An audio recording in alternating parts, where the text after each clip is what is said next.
Hi, I'm Kelly Cervantes, and this is Seizing Life, a bi-weekly podcast produced by Cure Epilepsy.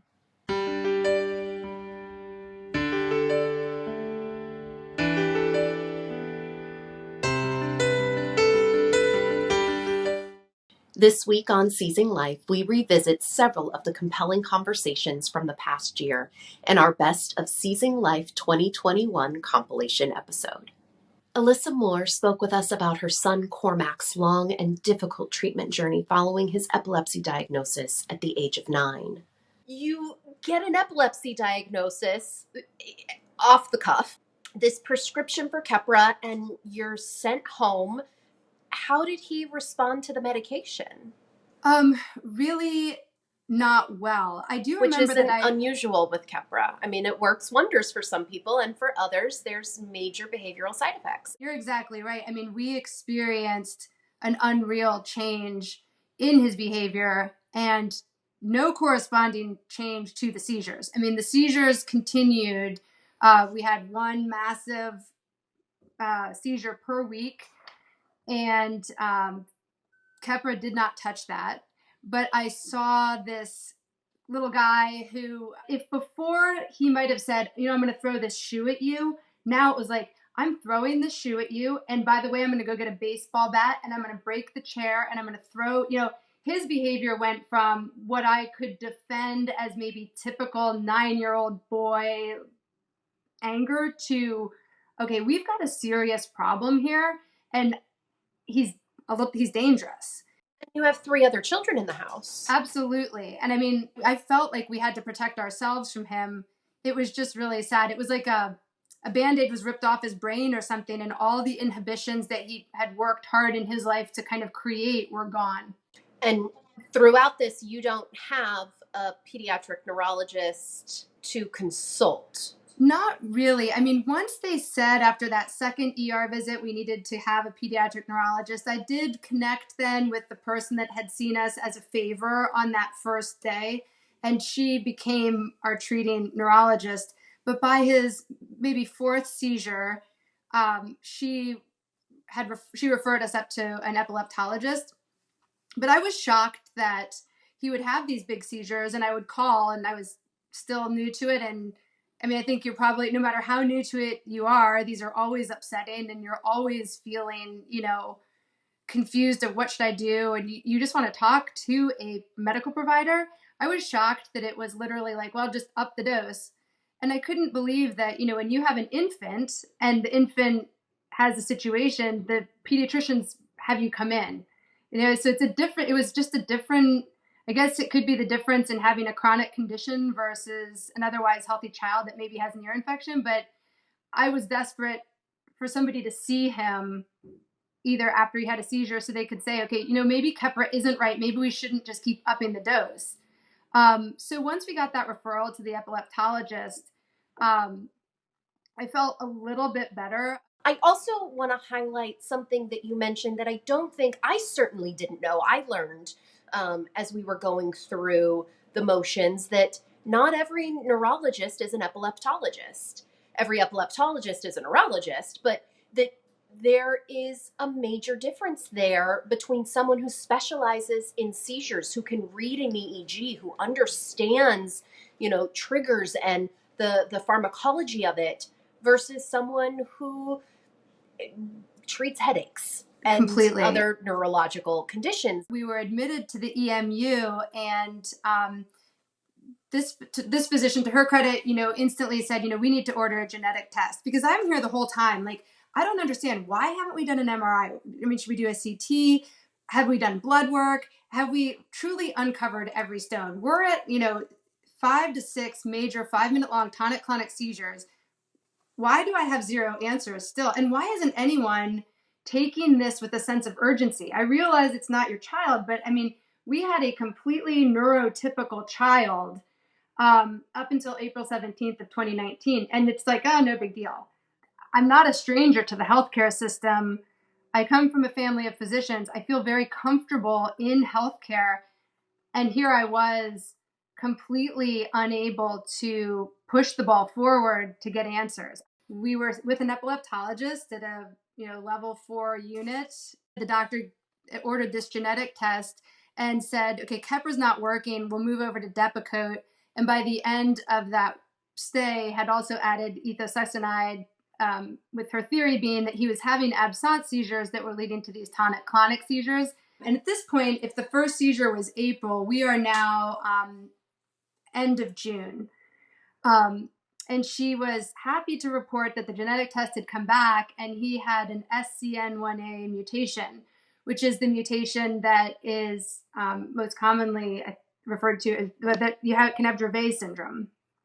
And she was happy to see this because she was on the right track with treating his seizures with Depakote. We did not, unfortunately, see any change in the severity of the seizures. And again, I was handed the genetic report and told we were on the right track.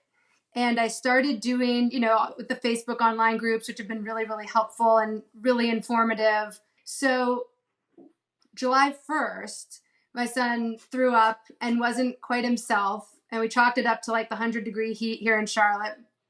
But I that was the start of kind of this 15-day period of decline where he would have some different seizures. He had tonic-clonic seizures. Long story short, in that 15 days, I called the physician's office 9 times and I went to the ER 4 times because he had stopped eating. He was sensitive to light. He couldn't stand the smell of anything. He couldn't eat. He hated to drink. He couldn't watch TV. He couldn't do anything. He laid on a couch. And I knew that his medicine had gone toxic. I don't know if that's really the right phrase, but something neurologically was very wrong. And I could not get through. I mean, I just couldn't get through to that physician's office. And I'd go to the ER. His blood levels were always fine. His liver enzymes were great. He could pass neurological tests.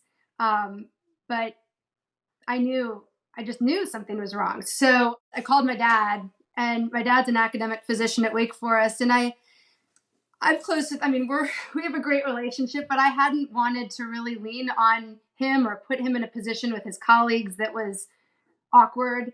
But he also saw Cormac and felt that he had to do something. He had to rip him out of Charlotte. And so we went up to Wake Forest and were admitted into their EMU in July, at the middle of July. And we were admitted, the electrodes were put on, and within 3 hours, the team came in and said, look, he has encephalopathy. He's basically got brain waves the speed of a 2-year-old right now, and we really need to get him off of Depakote, and this could be a difficult time here. But they put him onto Onfi as they were taking that Depakote off. And so we were lucky that we didn't see any seizures during this time. And within about 3 days, his appetite came back and he perked up and he was back to normal. So I will forever be grateful to Wake Forest for getting us the help we needed because nobody else was listening. Hi, this is Brandon from Cure Epilepsy. Did you know that 1 in 26 Americans will develop epilepsy in their lifetime? For more than 20 years, Cure Epilepsy has funded cutting-edge, patient-focused research. Learn more about our mission to end epilepsy at cureepilepsy.org. Now back to Seizing Life. We spoke with Lauren Panko about managing epilepsy while balancing work demands and an active social life. Every seizure that I have had, and unfortunately I've had more than 2, I don't remember what has led up to them. I don't have auras afterwards. I don't remember. I have that brain fog just like I experienced in that first one. And so being able to go back to say, okay, in the past 24 hours, let me write down what I was feeling. Had I had any alcohol? Did I have any, sleep patterns that were off? Was I having a stressful day at work? And I can tell you the biggest pattern that I've seen that I believe are my personal triggers are lack of sleep. So sleep deprivation, that hyperventilation that comes about, and then stress as well. You talk about stress and sleep deprivation, and I feel like these are 2 just very blatant facts that come with adulthood and working professionally. They're sort of difficult to evade. how has epilepsy affected your professional and personal life, specifically in the workplace? Yeah, the workplace piece is tough, but I will tell you, I was very open with my HR representative, with my boss, and with a couple of colleagues. I was very specific about the colleagues that I chose to open up with about this diagnosis. And that truly has made all the difference. But I will tell you, there's also been times where I've been fearful of, okay, is this going to set me back in my career goals and aspirations? Am I not going to get that next promotion? Is someone going to take away projects from me because maybe it's too stressful and I'm working a couple of extra hours during the week? Those are fears that I have, but I've also been open and honest in saying with those colleagues in HR and my boss, please give me the benefit of the doubt. Please trust me and that I can do my job. And so there are times where I may have to shut off a little early, but I pop back on later at night when I'm feeling better. So it's sort of this give and take, and I've really had to learn about my body and the work that I do with my profession to be able to say, okay, here's what I can and cannot accomplish within a given day and a given week. But it's that open and honest communication that I think is extremely important that's led me to where I am now in my career. I love hearing about a work environment that has been supportive of your epilepsy, because I think so often we hear the horror stories. And so I really want to highlight this and find out, what specifically has your employer done, or how have they responded? In what ways, are there accommodations that you have requested that have helped you? What does this ideal work environment look like so that we can educate other bosses and other employers to emulate that experience? Yeah, that's a great question. And I'll tell you a couple of quick stories. So the first one is when I left the hospital in 2016 after my initial diagnosis. It happened on a Saturday, and I called my HR rep just to say, hey, they're keeping me overnight. I'm not going to be at work on Monday, but I'll be there on Tuesday. I was being super optimistic about what my recovery would look like. And so when I got into the office, she was very careful about just watching me to make sure that I was okay, that I was healing correctly. Not only had I had a seizure, but now I'm on new medication that is literally affecting your brain. And so she wanted to know, how is Lauren recovering?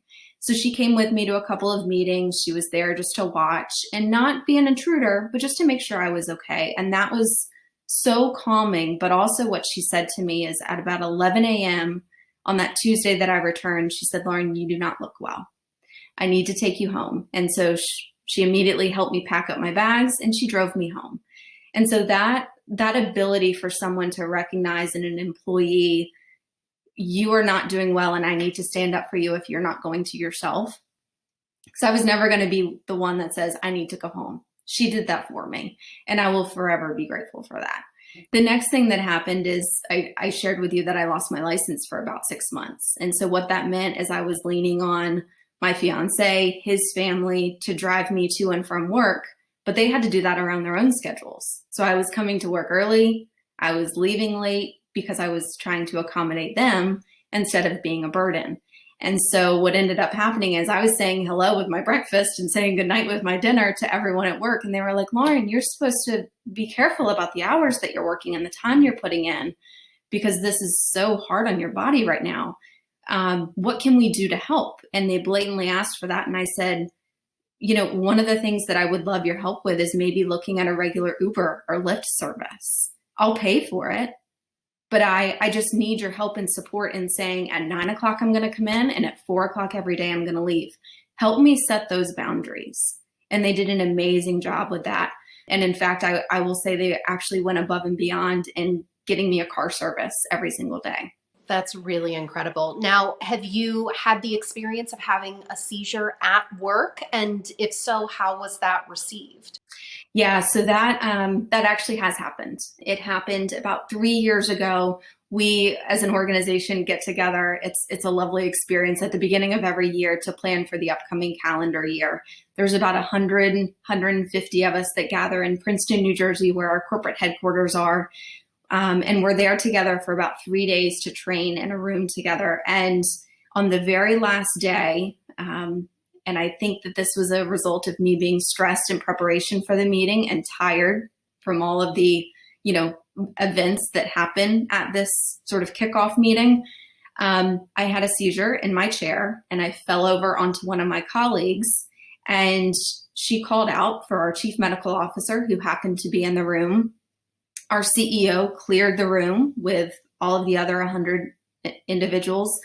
But I will tell you, what better way to wake up from a seizure than to see your chief medical officer, who was a prior attending surgeon, being the one to look at you and saying, we're going to get you help, we're going to get you to the hospital.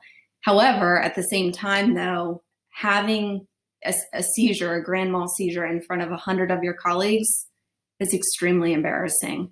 And a lot of them at that point had no idea that I had epilepsy, because it's not like I walk around with a purple badge that says I'm proud of who I am, but it is a hidden diagnosis at the same time.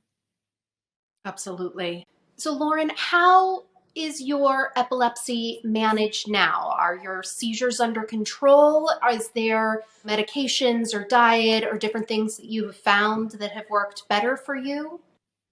Absolutely. So after I saw the initial neurologist, after my first seizure, I knew that was not a neurologist I needed to continue with. So I did go and look for a second opinion, which I would encourage many individuals who are initially diagnosed to go and do.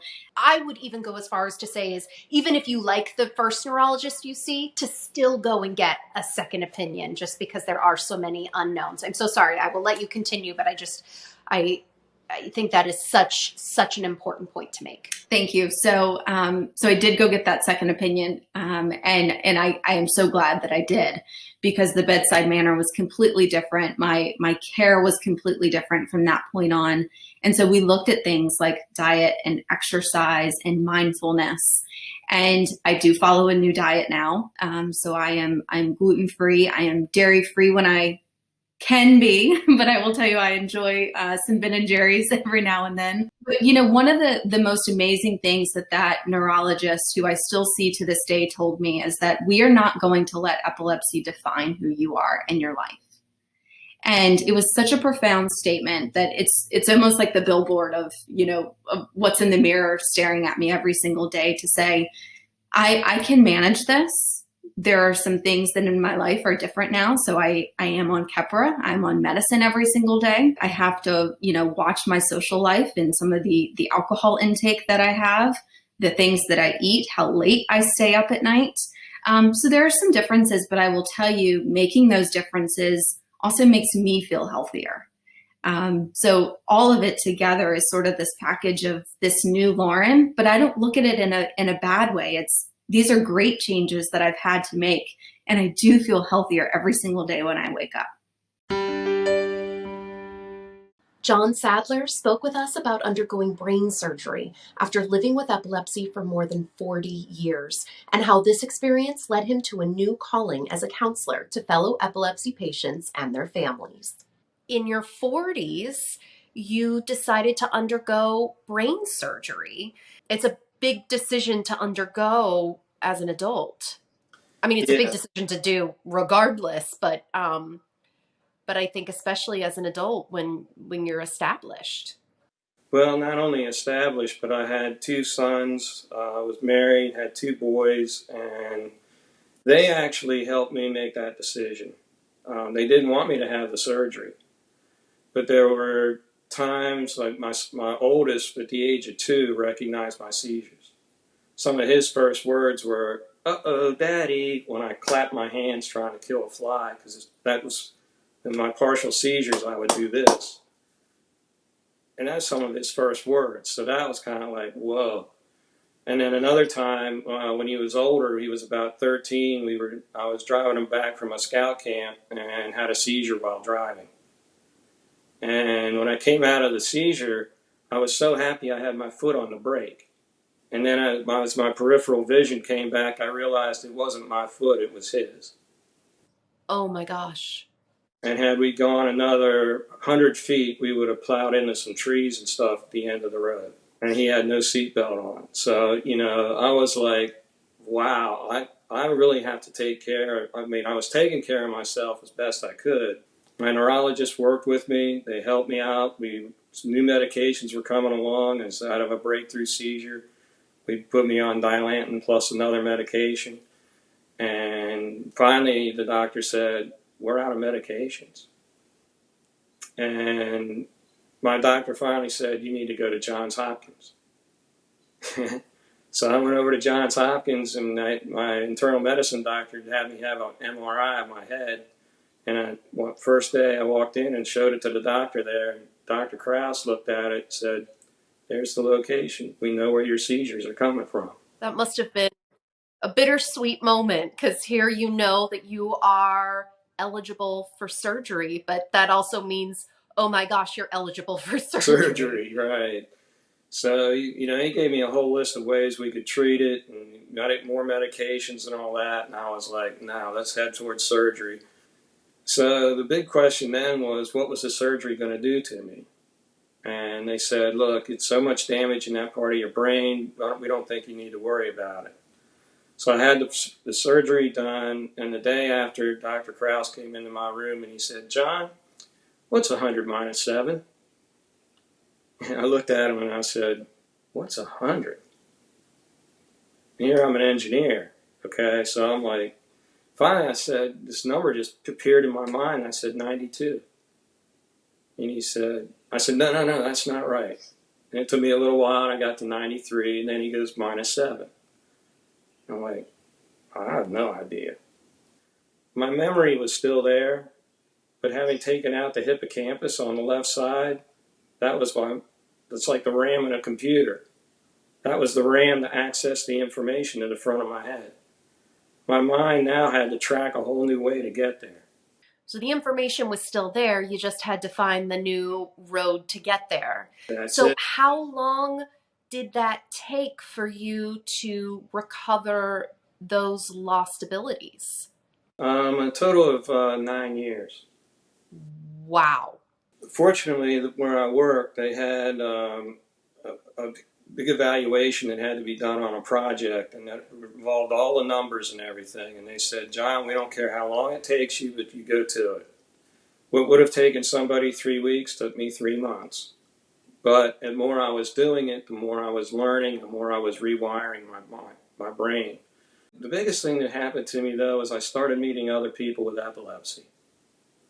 And initially, it was kind of a little one-on-one thing, and people hear about what I've been through, and they came and got in touch with me. But what really inspired me, it was about 4 years after the surgery, was a fellow that I met through work who had a son, a 4-year-old son, who had a lot of the same surgery and medications I've been on with intractable seizures. And he looked at me, and after I sat there, and he tells me his son has epilepsy, and it was over a minute we sat on the phone before I told him that I did too. Because I was in this argument with myself. Should I tell him? No, I shouldn't. Yes, I can. And when I did, I didn't realize how much hope I inspired in that person. And back in my college days, I was going to the University of Rhode Island and saw the word hope on the state seal. That's what pulled me through all of that. And then being able to turn around and give hope to somebody else, that my whole world just flipped over. I no longer had to be quiet and silent about my seizures. Which has to have been so liberating, and sort of very easily lead me into my next question here, which is, I understand that during this recovery process, you also decided that you were going to get a master's degree in counseling, which just seems like the most daunting thing while you're in recovery, while you have this job, while you have a young family. But it sounds like you were inspired to sort of move in this other direction. Tell us about that. Well, like I just mentioned, talking to this person with a child with epilepsy, and he got back to me many times thanking me, and then he'd tell me things about, his son had a seizure at a swimming pool, and I said, sunglasses might help because of the reflection of the light in the pool probably triggered the seizures. I didn't realize how much I knew then could share with other people. So my counselor said to me, he said, John, you really ought to consider becoming a pastoral counselor. And I was like, what's that? And anyway, I looked into it and it seemed to fit me really well. So I applied to Loyola University, and I wasn't sure whether I'd get in or not. But to make a long story short, I got in. My first class was in humanities. The professor was an older gentleman. I failed the first exam because my memory issues, and he had these fill-in-the-blank questions, and I could give you the first letter to the answer, but I couldn't spell out the rest of the word. And another fellow student made sure I told the professor everything that was going on. And he immediately said, well, we're not going to count that exam. What do we need to do? And I said, don't give me a multiple choice of A, B, C, D. Give me a whole list of words. You can put 20, 30, 40 words on there, and I'll find them. And I'll know the answer. I'll recognize it. So what he did was for everybody in the next exam, he had 9 to 10 words to fill in the blanks. And some of them were very similar, but I managed to get a B on the exam. What really got me, though, was, what inspired this man to help me so much. And it wasn't until the very last class that he shared with everybody about how his mother had epilepsy and how it inspired him to become a pastoral counselor. We would like to thank all of our incredible guests on Seizing Life during the past year. Their willingness to share their epilepsy experiences, insights, challenges, hopes, and expertise are what make our show possible. Thank you also to our listeners. We hope that our podcast has provided you with information, recommendations, and a sense of community during this past year. And we hope you will consider supporting Cure Epilepsy's efforts to fund research by visiting cureepilepsy.org/donate. We greatly appreciate your support and generosity, and we wish you all a happy and healthy 2022. Through research, there is hope. Thank you.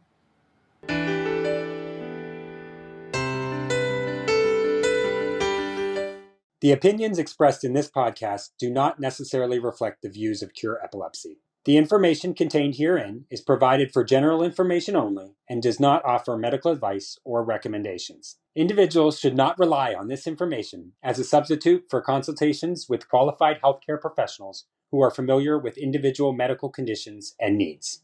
Cure Epilepsy strongly recommends that care and treatment decisions related to epilepsy and any other medical conditions be made in consultation with the patient's physician or other qualified healthcare professionals who are familiar with the individual's specific health situation.